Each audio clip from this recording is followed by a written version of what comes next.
ETF index mutual funds నేర్చుకుని stock మార్కెట్లో రాణించాలనుకుంటున్నారా? వెంటనే ఈ నెంబర్కి కాల్ చేయండి.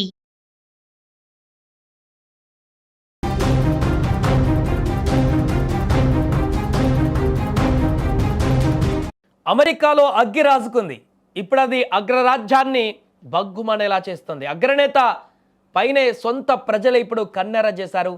అమెరికా వీధులలో ఇప్పుడు ఎక్కడ చూసినా కూడా ఒకటే నినాదం, ట్రంప్ దిగిపో. డొనాల్డ్ ట్రంప్ వ్యవహార శైలి పైన అమెరికాతో పాటు ఐరోపా దేశాలలో ఊహించని స్థాయిలో నిరసన జ్వాలలు రగులుతున్నాయి. 50 రాష్ట్రాలలో 90 లక్షల మందికి పైగా నిరసనలో పాల్గొన్నారంటే పరిస్థితి ఏ రకంగా ఉందో అర్థం చేసుకోవచ్చు. నో కింగ్స్ అనేటువంటి పేరుతో నిన్న చేసినటువంటి భీకరమైనటువంటి నిరసనలు అమెరికాలో ఉన్నటువంటి పరిస్థితులను ఇప్పుడు అర్థం పట్టేలా చేస్తున్నాయి. ట్రంప్ రెండవసారి అధికారం చేపట్టిన తర్వాత జరుగుతున్న ఈ అతిపెద్ద ఆందోళనలు ఆయనకు ఒక చెంపపెట్టు లాంటివని అమెరికా మీడియా కోడైకూస్తుంది. అసలు అమెరికా వ్యాప్తంగా ఈ రేంజ్లో జనాలు రోడ్ల మీదకు ఎందుకు వస్తున్నారు? ట్రంప్ తీసుకున్న ఏ నిర్ణయాలు ప్రజల ఆగ్రహానికి కారణమయ్యాయి? పూర్తి వివరాలు ఈ వీడియోలో ఒకసారి చూద్దాం. 1వ 2వ నగరాలకే పరిమితం కాలేదు ఆందోళనలు. మొత్తం అమెరికాలోని 50 రాష్ట్రాలలో ఏకంగా 3200కు పైగా నిరసన కార్యక్రమాలు జరిగాయి. లక్షలాది మంది పౌరులు తమ పనులన్నీ పక్కన పెట్టి మరీ రోడ్లపైకి వచ్చారు.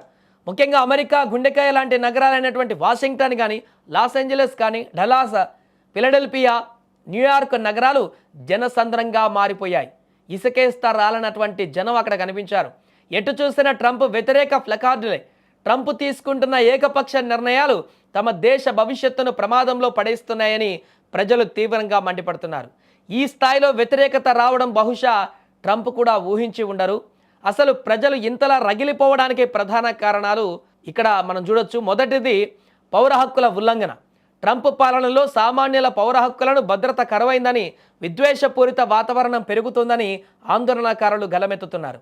ఇక రెండవది కఠినమైనటువంటి ఇమిగ్రేషన్ విధానాలు. వలసదారుల పట్ల ట్రంప్ అనుసరిస్తున్న కఠిన వైఖరి అమెరికా మూల సిద్ధాంతాలకే విరుద్ధమని ప్రజలు భావిస్తున్నారు. మూడవది మరియు అత్యంత ముఖ్యమైనటువంటిది ఇరాన్తో యుద్ధం. పశ్చిమాసియాలో ఇరాన్ పైన కయ్యానికి కాలు దువ్వుతూ వేలాది మంది అమెరికా సైనికులను అక్కడికి పంపడాన్ని అమెరికన్లు తీవ్రంగా వ్యతిరేకిస్తున్నారు. అనవసరమైన యుద్ధాలలో తలదూర్చి అమెరికా యువత ప్రాణాలను బలిపెట్టవద్దని డిమాండ్ చేస్తున్నారు. ఇదే ట్రంప్ పైన తీవ్ర వ్యతిరేకతకు కారణంగా మారింది. ఇక ఈ మహా ఆందోళనలకు కేంద్ర బిందువుగా మిన్నెసోటా రాష్ట్రం నిలిచింది.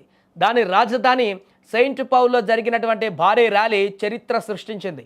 ఈ ఆందోళనల తీవ్రతను చూసి ఆ రాష్ట్ర గవర్నర్ టిమ్ వాల్చ్ స్వయంగా స్పందించారు. ప్రజలు తమ గొంతు వినిపిస్తున్నటువంటి తీరు అమెరికా ప్రజాస్వామ్య విలువలకు అద్దం పడుతుంది అని ఆయన పేర్కొన్నారు. అంటే ప్రభుత్వ నిర్ణయాలను ప్రశ్నించే హక్కు ప్రజలకు ఉందని ఆయన పరోక్షంగా ఈ ఆందోళనలకు మద్దతు పలకడం గమనార్హం. మరోపక్క సొంత దేశంలోనే కాదు యూరప్ దేశాలలో కూడా ఇప్పుడు ట్రంప్ విధానాలపైన తీవ్ర వ్యతిరేకత వ్యక్తమవుతుంది. నో కింగ్స్ నినాదాలు ఖచ్చితంగా వైట్ హౌస్ గోడలను తాకే ఉంటాయి. మరి ఈ ప్రజా వ్యతిరేకతను చూసైనా ట్రంప్ తన మొండి వైఖరిని మార్చుకుంటారా, లేక తనదైన శైలిలో ముందుకే వెళ్తారా అనేది కాలమే సమాధానం చెప్పాలి. ఏదేమైనా కూడా ప్రస్తుతం అమెరికాలో నెలకొన్నటువంటి తీవ్రమైనటువంటి నిరసన జ్వాలలు అది ఏ స్థాయికి వెళతాయో, రాబోయే రోజులలో ఇంకా ఎలాంటి దారుణమైనటువంటి పరిస్థితులకు కారణమవుతాయో అనేది ఇప్పుడు ఆసక్తికరంగా మారింది.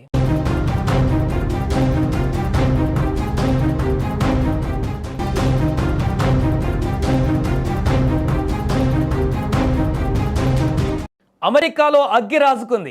ఇప్పుడు అది అగ్రరాజ్యాన్ని బగ్గుమనేలా చేస్తుంది. అగ్రనేత పైనే సొంత ప్రజలు ఇప్పుడు కన్నెర చేశారు.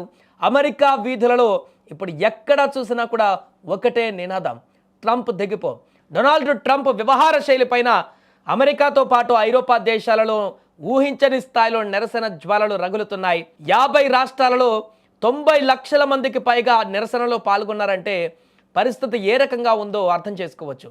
నో కింగ్స్ అనేటువంటి పేరుతో నిన్న చేసినటువంటి భీకరమైనటువంటి నిరసనలు అమెరికాలో ఉన్నటువంటి పరిస్థితులను ఇప్పుడు అర్థం పట్టేలా చేస్తున్నాయి. ట్రంప్ రెండవసారి అధికారం చేపట్టిన తర్వాత జరుగుతున్న ఈ అతిపెద్ద ఆందోళనలు ఆయనకు ఒక చెంపపెట్టు లాంటివని అమెరికా మీడియా కోడైకూస్తుంది. అసలు అమెరికా వ్యాప్తంగా ఈ రేంజ్లో జనాలు రోడ్ల మీదకు ఎందుకు వస్తున్నారు? ట్రంప్ తీసుకున్న ఏ నిర్ణయాలు ప్రజల ఆగ్రహానికి కారణమయ్యాయి?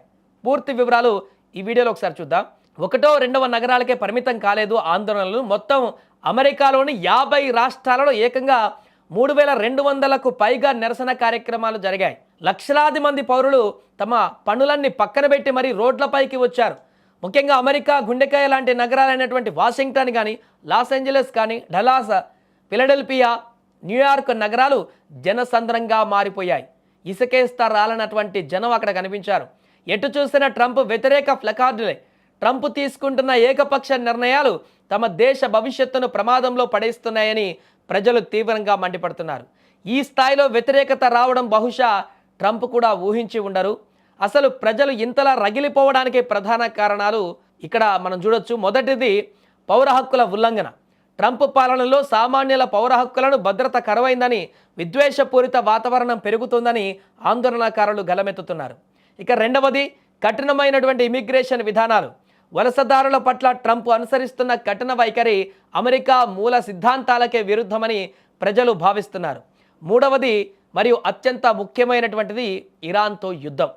పశ్చిమాసియాలో ఇరాన్ పైన కయ్యానికి కాలు దువ్వుతూ వేలాది మంది అమెరికా సైనికులను అక్కడికి పంపడాన్ని అమెరికన్లు తీవ్రంగా వ్యతిరేకిస్తున్నారు.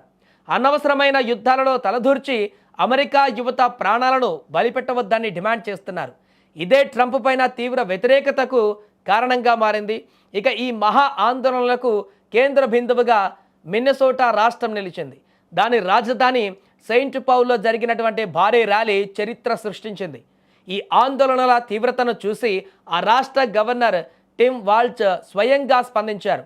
ప్రజలు తమ గొంతు వినిపిస్తున్నటువంటి తీరు అమెరికా ప్రజాస్వామ్య విలువలకు అద్దం పడుతుంది అని ఆయన పేర్కొన్నారు. అంటే ప్రభుత్వ నిర్ణయాలను ప్రశ్నించే హక్కు ప్రజలకు ఉందని ఆయన పరోక్షంగా ఈ ఆందోళనలకు మద్దతు పలకడం గమనార్హం. మరోపక్క సొంత దేశంలోనే కాదు యూరప్ దేశాలలో కూడా ఇప్పుడు ట్రంప్ విధానాలపైన తీవ్ర వ్యతిరేకత వ్యక్తమవుతుంది. నో కింగ్స్ నినాదాలు ఖచ్చితంగా వైట్ హౌస్ గోడలను తాకే ఉంటాయి. మరి ఈ ప్రజా వ్యతిరేకతను చూసైనా ట్రంప్ తన మొండి వైఖరిని మార్చుకుంటారా, లేక తనదైన శైలిలో ముందుకే వెళ్తారా అనేది కాలమే సమాధానం చెప్పాలి.